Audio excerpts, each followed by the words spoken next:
Howdy! In my last video that I uploaded of me doing my fluid art, afterwards I got a lot of messages asking what this was.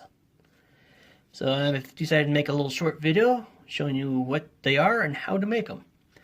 So obviously it's just a little stand. I came up with this idea to keep it up where it's more easier to get to, and it gives you the ability to get underneath the rocks and such a little bit better. All it is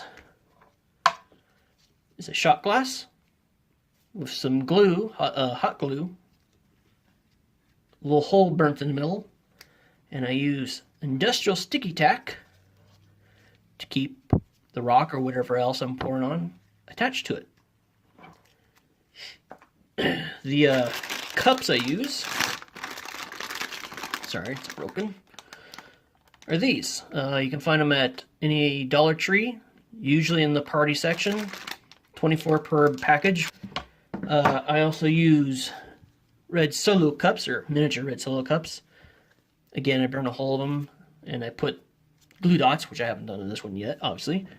The difference between the two, and these are the plastic cups I showed earlier, is these are a little bit more flexible, but don't take as much weight. So if you're using a really heavy object or a heavy rock, that's not the answer. These are stronger, but the downside to them is if you accidentally squish them, they crack and become useless.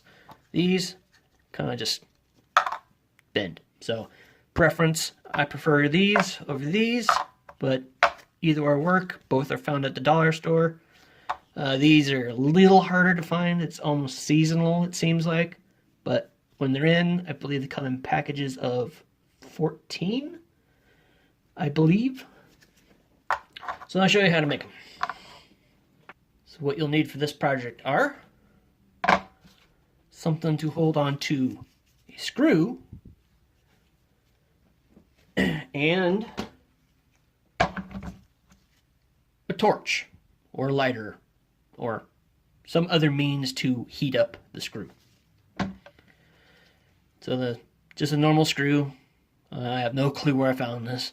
It's just a long screw with whatever size that is.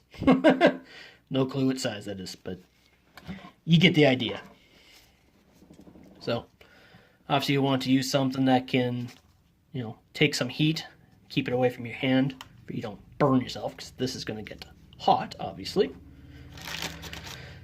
So, get your cup, get your torch, get your screw, get to whatever you're going to hold your screw, heat up the screw. Obviously you want to be careful about this. You drop this screw after heating it, it is going to cause some damage. And obviously if you have plastic on this already, it's going to cause some fumes, so you might want to be careful of that too. I have a fire extinguisher in my room, not only because of this, but because of other projects I do. So keep a little safety in mind. So line it up in the center as best as you can. Just push straight in. Woo!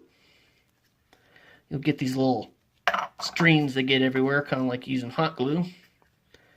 I like to tidy up the melted hole as much as I can, make it as perfectly round as I can, because it makes where the paint will flow evenly.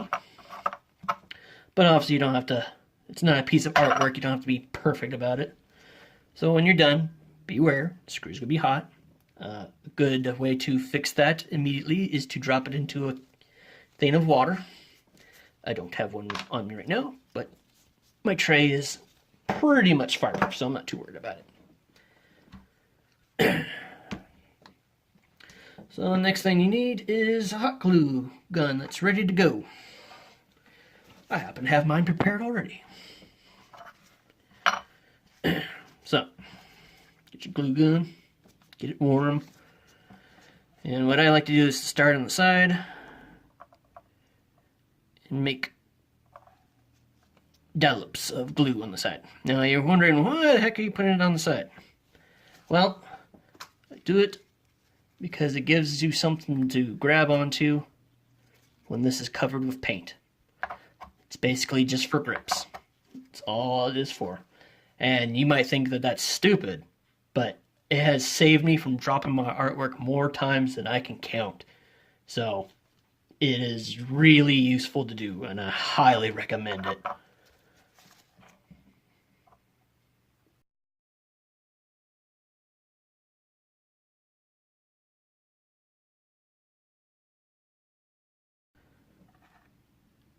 I use cheap hot glue in this too. No need to make this stuff expensive. Dollar store glue. It's not the best stuff in the world, but works fine for this project.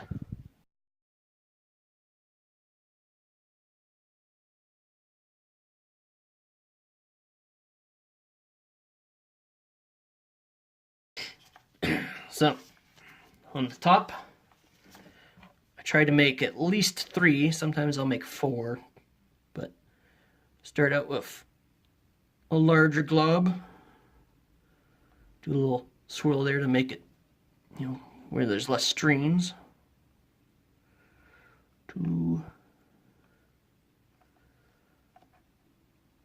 3. And I don't put them exactly on the very edge. I put them kind of in between the edge and the burnt hole that you made. So while those are cooling, I usually add a second line on these bow. This one looks like it's fine because it's spread down, but as you can see, oh, there's a crack on that one too, but you can see it's holding together. But there's one line, that's the second line, but I think that's fine as is.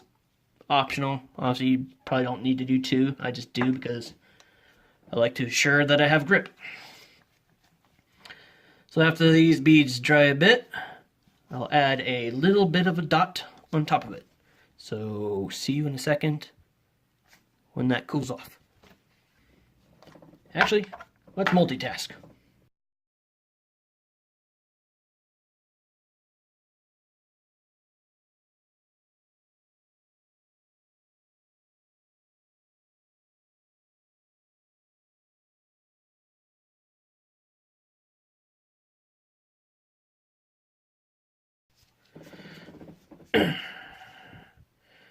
So, the top of these have cooled off a bit. That means I can add the little dot that I talked about earlier. And this does not take much glue. So, just a small BB size amount.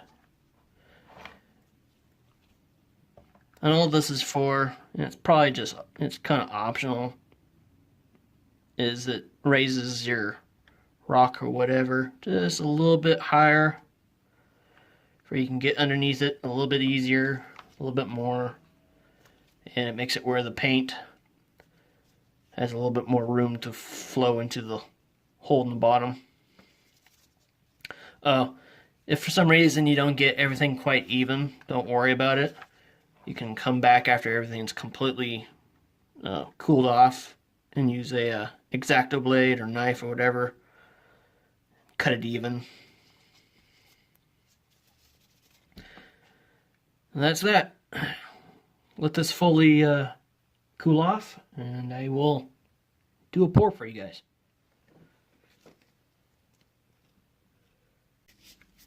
Okay, everything's cooled off.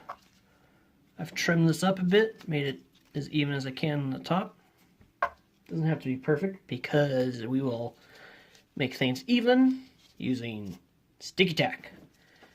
This is very strong industrial strength sticky tack. I get this at Fred Meyer's.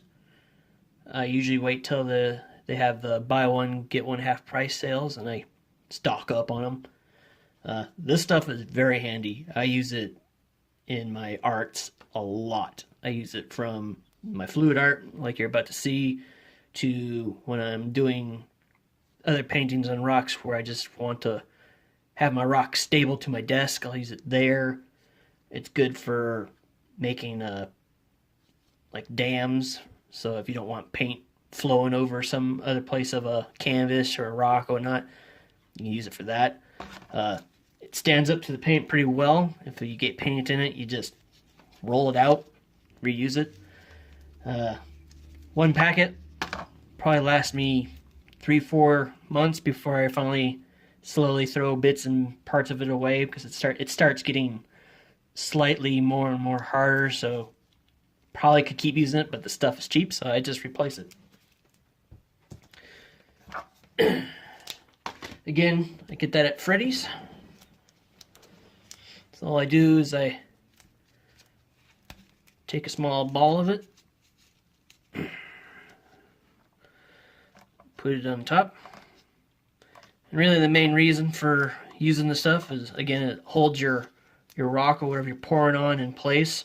This is especially handy for people who don't have a lot of room and need to do whatever they're doing to their art and then move it somewhere else. This makes it where it ain't going to topple over and fall, which when I first started doing this, about, I don't know, a quarter of my art would get destroyed because it would fall over or slide or something when I was trying to transport it to a drying area.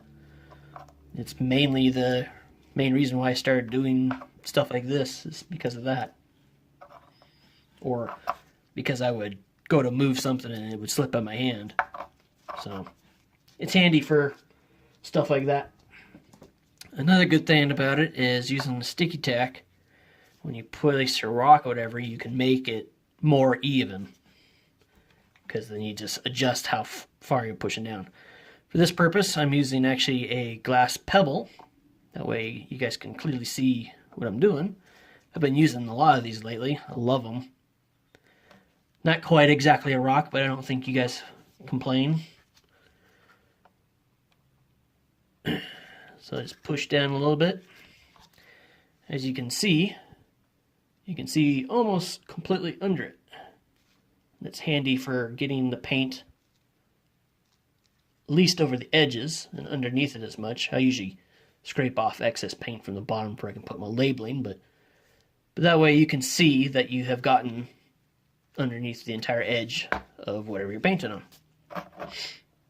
So, just because it's fun, I'm going to do a pour for you guys.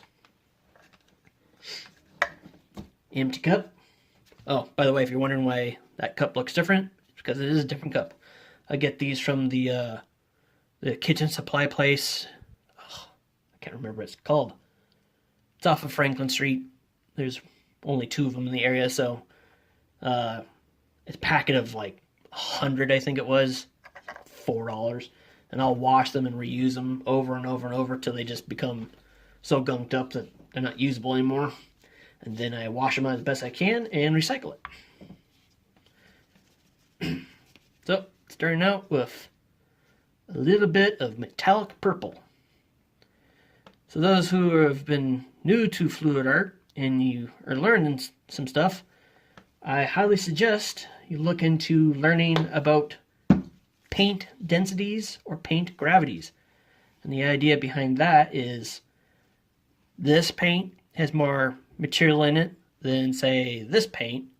So this one would be heavier than this paint. So when you're doing a pour, you put this in first. For when you flip your cup, it'll actually be on top of whatever you're pouring on. And this will sink into this and make cells. It's a little bit more complicated to explain when you're trying to look it up on paper, but in the small sense, that's how that works. It makes it where you can make cells, which is kind of the creme de la creme for fluid art, without having to use additives like silicone or alcohol, Rain-X, WD-40, so on and so on. And the reason I don't like using those is because you have to clean all that off, which is a real pain to do sometimes, before you can seal it, because most of the additives you add in are waterproof. So your sealant just pours off of it and doesn't seal it. So that was purple, color shift, green flash, and turquoise. This kind of pour is called a dirty pour. It's because I just put it in there willy-nilly. Didn't particularly try to layer it or anything. It kind of makes it a little bit more random. Pretty much the only thing I know what will happen with this now is because I put the purple in first, it theoretically should be on top. So, place the rock / glass gem on the top. Make sure it's nice and seated. Sometimes it doesn't always fit, but I try to find rocks that do. And then we flip. And looks like we have a good seal. That's always good. So because this is called a dirty pour, now it's a dirty flip. Or a dirty pour flip. Depends on what artist you're asking. They all have different names for it. So generally this would be considered a dirty pour or a dirty flip. So now we're waiting, and the reason we're waiting is because I'm allowing the paint to fall and settle. So that purple theoretically should be traveling down through all the other paints, pushing the lighter paints up, breaking it up and making cells. Generally for this stage you can wait anywhere between 10 seconds to a couple minutes. I just keep going until I'm bored, which is about now. So gently pull off. Try not to let all your paint go at once. As you can see, got some cool designs in there. And now you're thinking, hey, there's no purple. Well, you're right. But that doesn't necessarily mean it's gone. It could be just below all this. So I'm going to give it some time, let it settle in more, let it spread out more. And you usually can see more details come out. Obviously, this is completely random. You can somewhat control it, but it is definitely random. It is the definition of abstract art because you have pretty much zero control over it. It's basically a lucky draw of the dice kind of thing. So, brought out the torch. Hopefully this guy works. I had a little bit of trouble with him earlier. So at this point you can let it, wait, let it go for however long you want.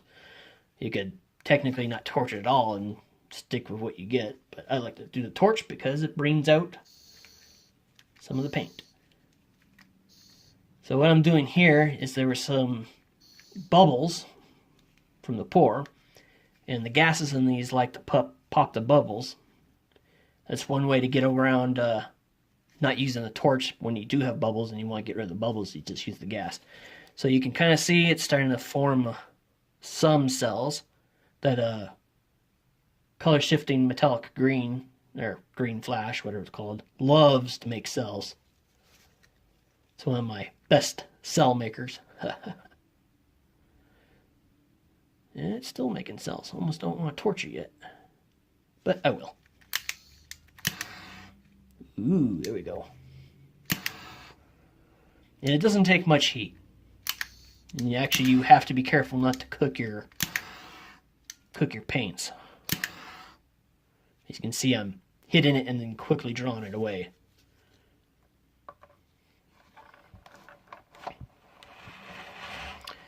I use a fancy, well, I wouldn't call it fancy, a nice little turntable, or Lazy Susie, depending on where you find them.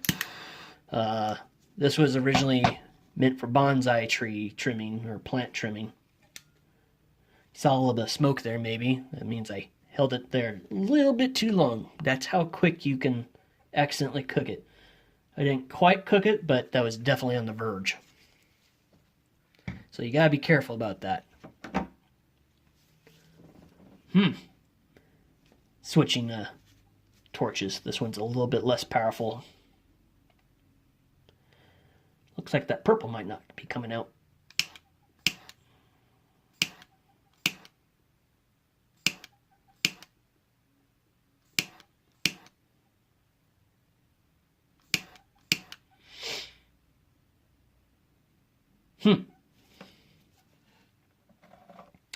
Where did the purple go? There could be multiple reasons why that purple ain't coming out. Might be I might have not added enough of it, which only put a couple drops. And the reason I did that is because purple is, it tends to take over. There's a few colors out there that like to take over your whole artwork. Purple, black, most reds. Trying to think here. That's pretty much it. White does take over, but a lot of people use white as a base for at least canvas pours, so usually that's wanted. Yeah, I probably just didn't do enough purple. I had to guess that's it. Goes to show you not every pour is a success. Sometimes you gotta try and try again. Get a lot of messages from people who did their first pour and were just completely underwhelmed by, how it came out. Sometimes even someone who's been doing this for a while like me, even I get duds. What you do is you just scrape this off and start again. That's how the cookie crumbles sometimes. So that's how I make my stands and do my pours. I know it's a quick and dirty, explanation, but it should be enough to get you guys going. I do plan on making some more professional type videos. I know I've said that before. I originally was going to try to do all this as professionally as I can, and I was going to do it on my computer for editing and everything, but I learned that I'm not that great at using my computer for editing videos, so now I'm sticking to editing videos on my phone, which is oddly easier. So the quality's a little bit lower, but I think you guys will suffice with them. Well, so that's it. Apologize if I ramble and go on. I'm not that great of a public speaker, but I'm trying. So hopefully this was helpful. Hopefully you get what I was trying to do. If you don't, go ahead and leave a comment. If you PM me, I'll try to get back to you. Facebook is a little screwy in that aspect. It doesn't always notify me, and I just need to get in the habit of checking, but comments are the best way to contact me. Thank you.